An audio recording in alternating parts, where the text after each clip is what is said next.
what was the most powerful way you were able to create that mental and emotional leverage to get the change that you want?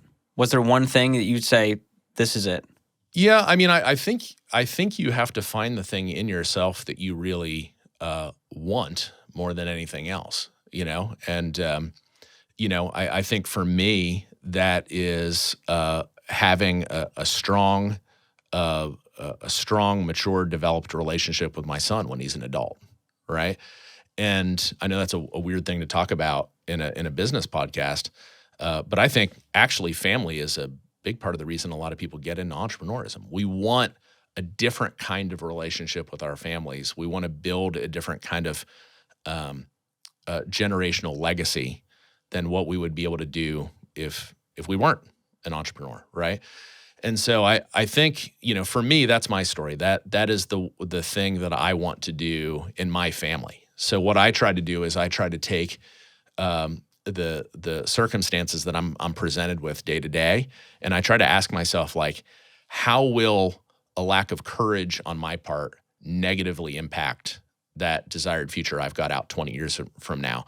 And it's pretty surprising. It works because most of the decisions that I have to make in my job, although they're not like directly related to my family, a lot of those decisions that I make in my job are exercising the muscles of courage that allow me to have similarly difficult conversations at home. And it teaches me a pattern of how to overcome my own resistance to doing the right thing, And so I think the real trick is for you got to find the thing that you really desperately want, and try to create the connective tissue between the circumstances you're dealing with and the thing that you really want. And the more that you do that and the more that you practice it, that connective tissue starts to become like a superhighway, right? At first, when you do it, it's awkward and it's weird, and it's kind of a hard channel to push through your brain. But the more you do it over and over and over again, it becomes very easy to like access that and create a sense of consequence for inaction. So as we wrap here, what advice would you give to the leaders listening who go, hey, Brendan, I've got my goals and I know what habits I need to get there, but how do I start? What's the thing I can do this week to start to make some progress? Yeah, I mean, I think it's pretty straightforward. First, don't rely on willpower.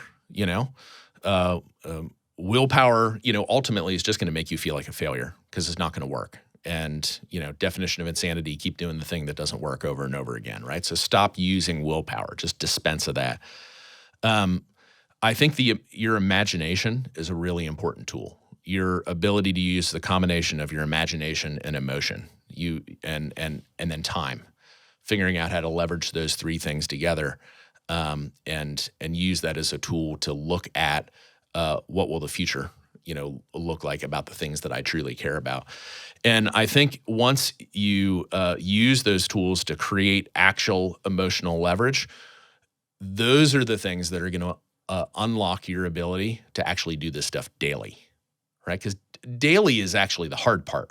Doing it once, not a big deal. Doing it 4 times a month, not a big deal.